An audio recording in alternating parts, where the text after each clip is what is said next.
Hello friends, welcome back new video. आज की इस वीडियो में हम लोग बायोलॉजी चैप्टर 2 के कुछ ऑब्जेक्टिव क्वेश्चन करेंगे। इस वीडियो में टोटल 30 ऑब्जेक्टिव क्वेश्चन कराए जाएंगे जो बहुत ही मोस्ट इम्पॉर्टेंट क्वेश्चन हैं जो बोर्ड एग्जाम में अक्सर पूछे जाते हैं। तो वीडियो को लास्ट तक देखिएगा। चलते हैं, वीडियो को स्टार्ट करते हैं।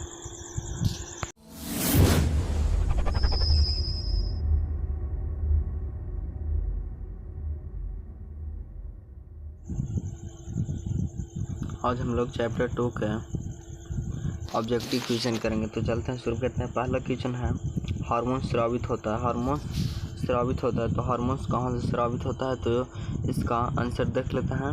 इसका आंसर होगा ए। अंतःस्रावी ग्रंथियों से। हार्मोन से कहाँ से स्रावित होता है? तो अंतःस्रावी ग्रंथियों से। अगला क्वेश्चन देख लेते हैं। अगला क्वेश्चन है दूसरा नंबर, गवाइल्टर अथवा घेंघा पनपता है। ग्लवाइटर अथवा घेंघा पनपता है। तो यहाँ पे इसका आंसर क्या होगा? यहाँ पे 4 ऑप्शन दिया गया, तो इसका आंसर यहाँ पे बी होगा, आयोडीन के कमी से। आयोडीन के कमी से ग्वाइल्टर अथवा घेंघा पनपता है, यानी कि बढ़ता है। अगला क्वेश्चन है तीसरा नंबर, थायरॉक्सिन का स्रावन होता है। थायरॉक्सिन का स्रावन कहाँ से होता है? तो इसका आंसर तो देख लेते हैं। थायरॉक्सिन का स्रावन जो होता है थायराइड से होता है। कहाँ से होता है? थायराइड से। इसका ऑप्शन पहला सही है, ऑप्शन ए। अगला क्वेश्चन देख लेते हैं। अगला क्वेश्चन है चौथा नंबर, मानव में डायलिसिस थैली है। मानव में डायलिसिस थैली है। नेफ्रॉन, न्यूरॉन, माइटोकॉन्ड्रिया, इनमें से कोई नहीं। तो इसका आंसर देख लेते हैं। यहाँ पे इसका आंसर होगा ए। इसका आंसर होगा ए, नेफ्रॉन। अगला क्वेश्चन देख लेते हैं। अगला क्वेश्चन है 5वां नंबर, भोजन का पाचन किस प्रकार की अभिक्रिया है? भोजन का पाचन किस प्रकार की अभिक्रिया है? उपपचयन, संयोजन, अपचयन, विस्थापन, किस प्रकार के? तो इसका आंसर देख लेते हैं। इसका आंसर होगा ए, उपपचय अभिक्रिया है। उपपचय अभिक्रिया है। अगला क्वेश्चन देख लेते हैं। 6वां नंबर, कौन सा पादप नियंत्रक फल बेचने वालों द्वारा उपयोग किया जाता है? तो इसका आंसर यहाँ पे देख लेते हैं। एब्सिसिक अम्ल, जेबरेलिन, थाइलिन, ऑक्सिन। तो इसका आंसर होगा सी। इसका आंसर होगा सी, इथिलीन। इथिलीन जो है वो फल को पकाने में सहायक होता है, जो फल बेचने वाले लोग इसका इस्तेमाल करते हैं। अगला क्वेश्चन देख लेते हैं।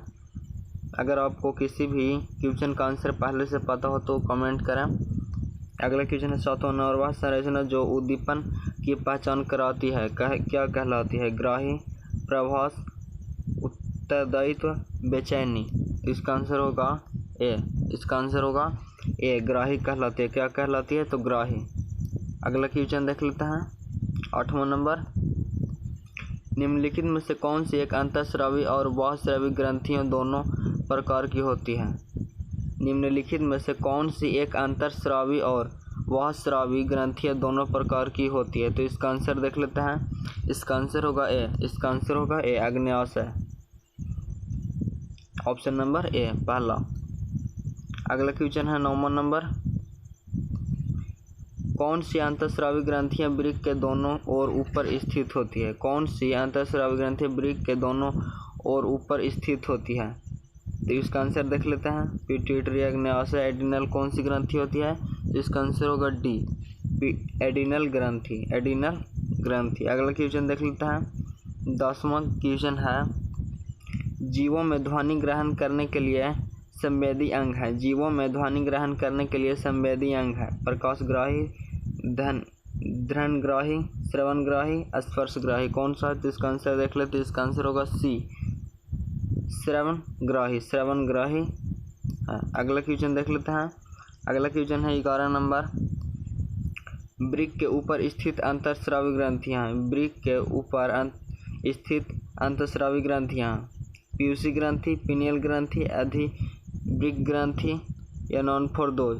तो इसका आंसर होगा यहाँ पे अधिवृक्क ग्रंथि। अधिवृक्क ग्रंथि। अगला क्वेश्चन देख लेते हैं।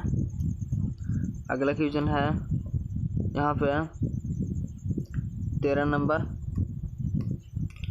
अधिकतर पादप नियंत्रक उत्पन्न होते हैं। अधिकतर पादप नियंत्रक उत्पन्न होते हैं। तो इसका आंसर देख लेते हैं। इसका आंसर यहाँ पे होगा डी। इसका आंसर यहाँ पे होगा डी, यानी कि ए और बी दोनों पर। तो बढ़ते तने के अग्र भाग पर और बढ़ती जड़ के अग्र भाग पर। अगला क्वेश्चन देख लेते हैं 14 नंबर क्वेश्चन यहाँ पे बोल रहा है बीज रहित फलों के बनने को कहते हैं। बीज रहित फल के बनने को कहते हैं, क्या कहते हैं? तो इसका आंसर देख लेते हैं। इसका आंसर होगा सी। इसका आंसर होगा सी, अग्र प्रभाविकता। अग्र प्रभाविकता। अगला क्वेश्चन देख लेते हैं। अगला क्वेश्चन है 15 नंबर, निम्नलिखित में से कौन सा पादप हार्मोन्स है?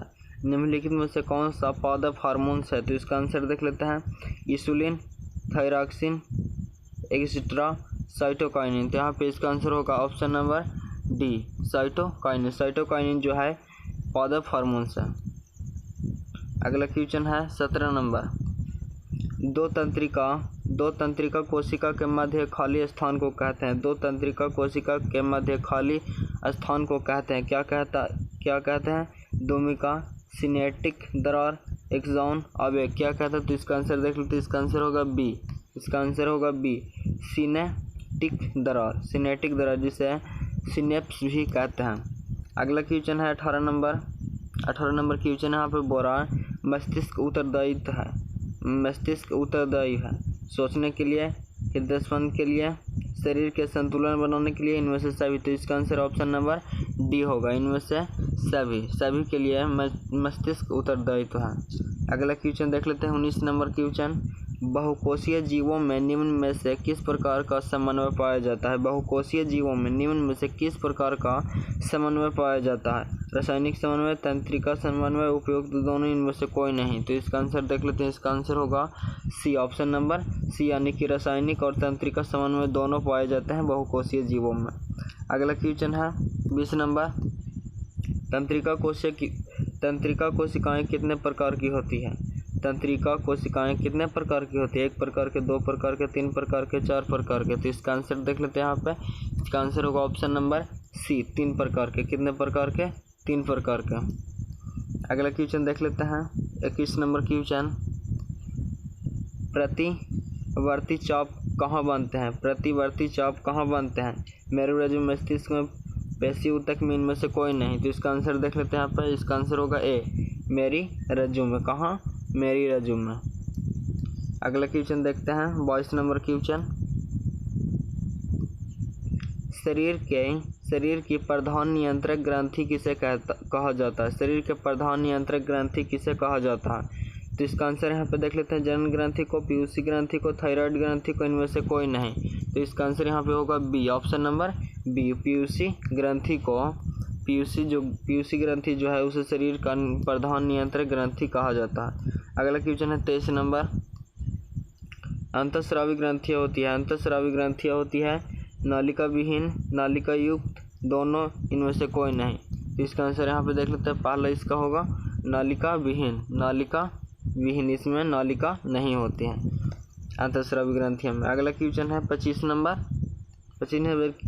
नंबर क्वेश्चन बोल रहा है थायराइड ग्रंथि की अल्पक्रियता के कारण कौन सा रोग उत्पन्न होता है? थायराइड ग्रंथि की अल्पक्रियता के कारण कौन सा रोग उत्पन्न होता है?